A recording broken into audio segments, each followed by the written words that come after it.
Hi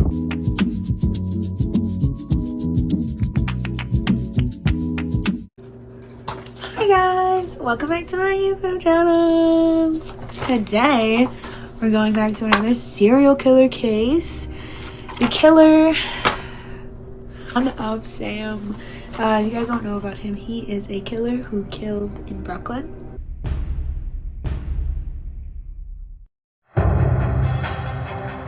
In the mid-1970s, New York City was plunged into terror. I can't tell you what effect this series of crimes had on the city of New York. People in the area lived in a great deal of fear. Innocent young couples were being slayed on the streets. There was no rhyme or rhythm or reason. Had no idea where he was going to pop up next. Literally everybody who walked the streets were terrified. The killer called himself the Son of Sam.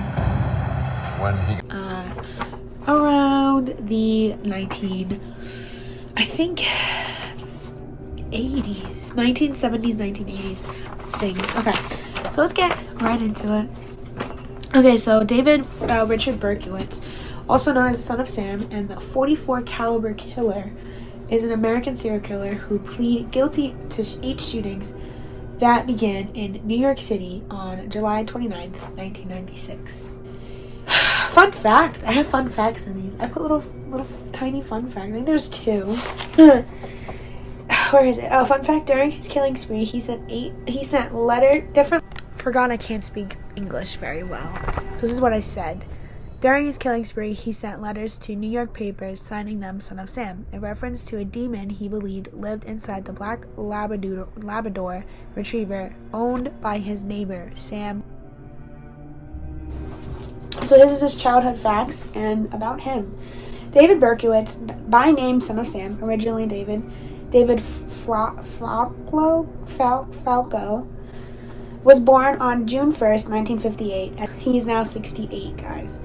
I wrote Homeboy's still very much kicking and alive.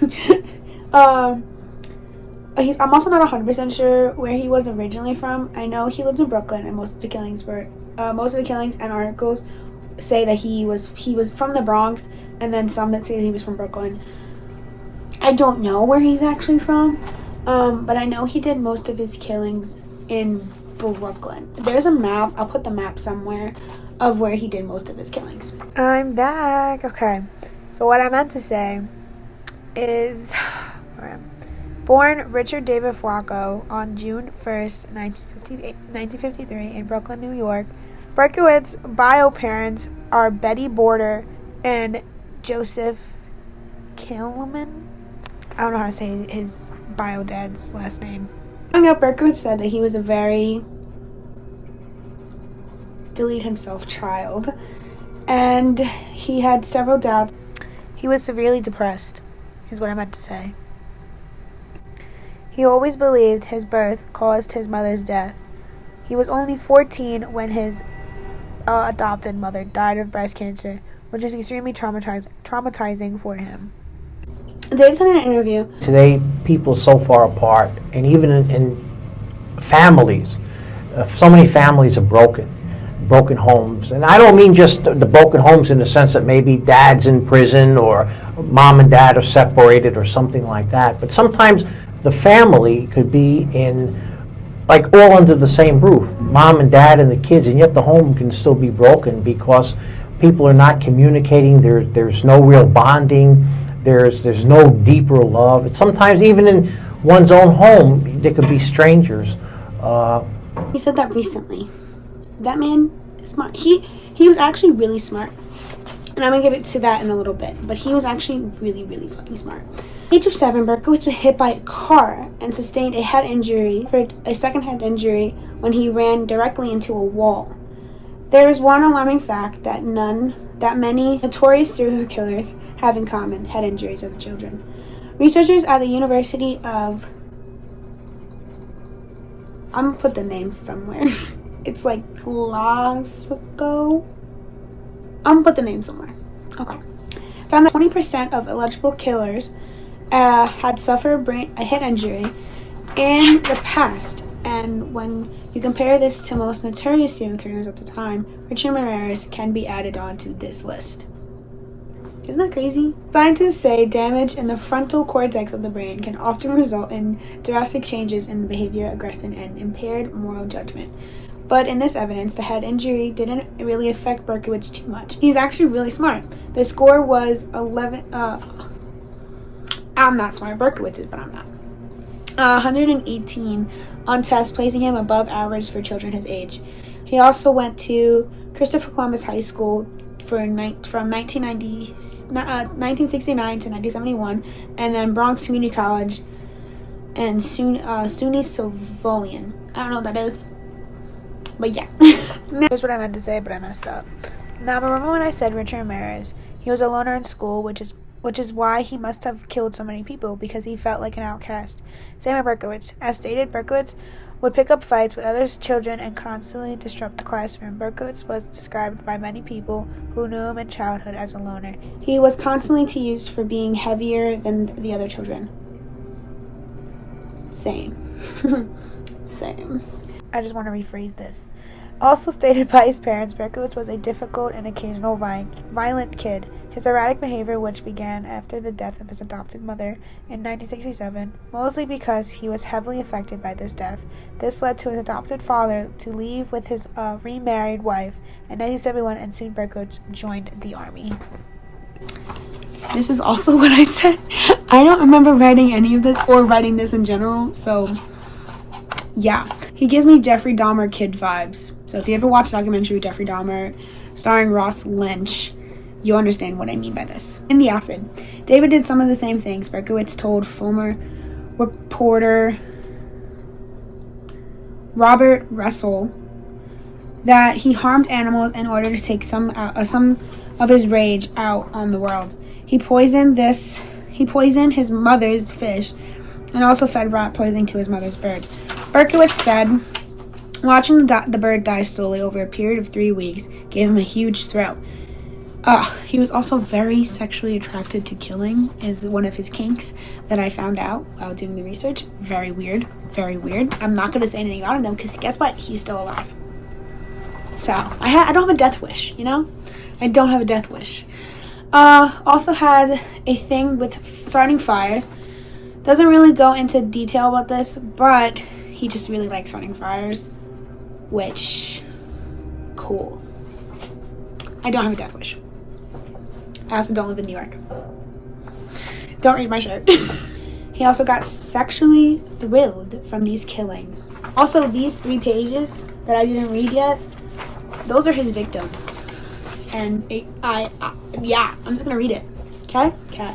I literally had to edit these because they made no sense. So I'm gonna read them again. Alright. His first kill, 2 women, Jody their last names, I'm going to just say the first letter. Okay.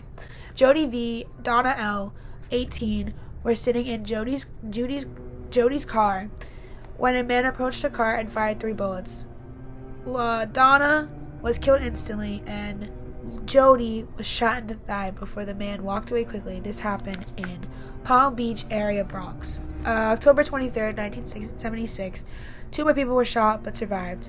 Carl D., 20, and Rosemary K., 18, were shot while sitting in a parked car in a residence area of Flushing, Queens. Both survived, but Carl was struck in the head by 1 bullet.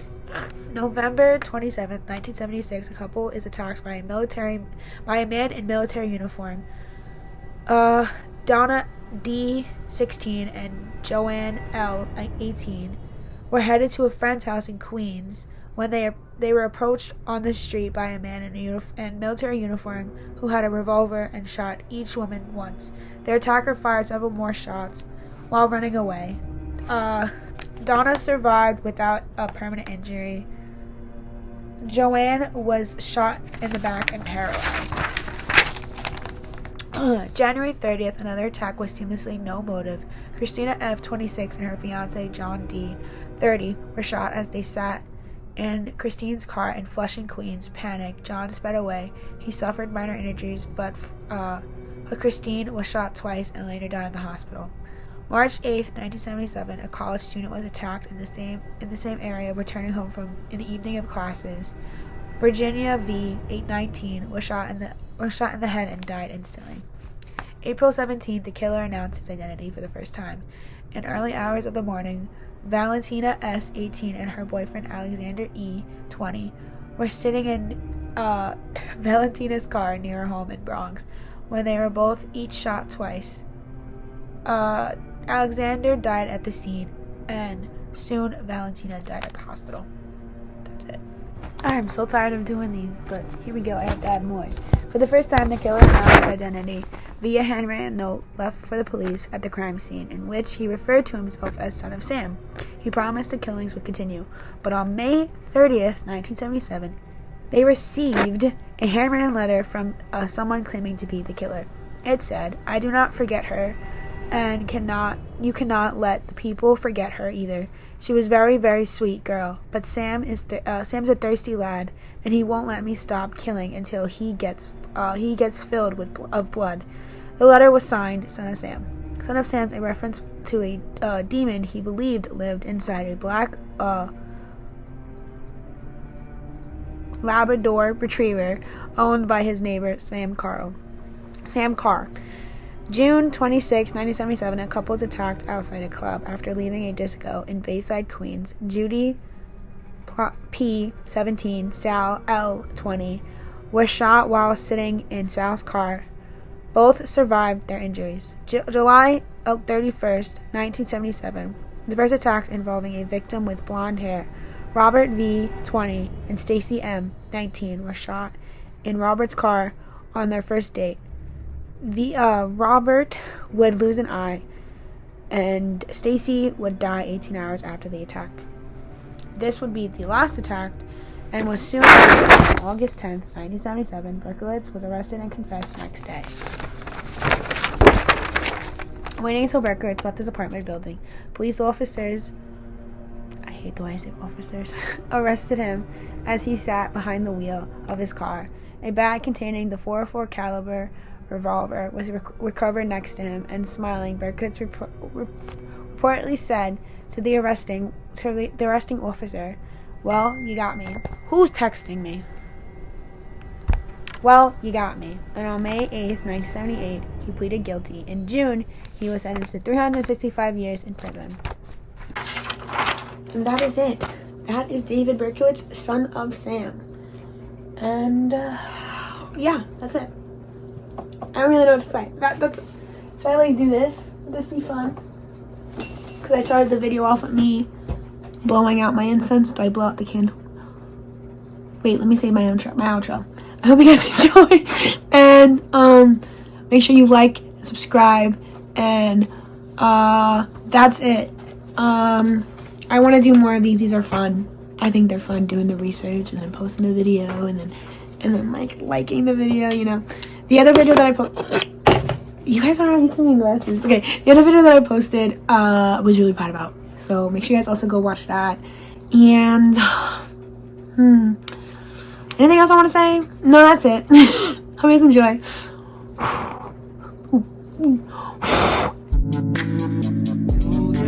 Bye.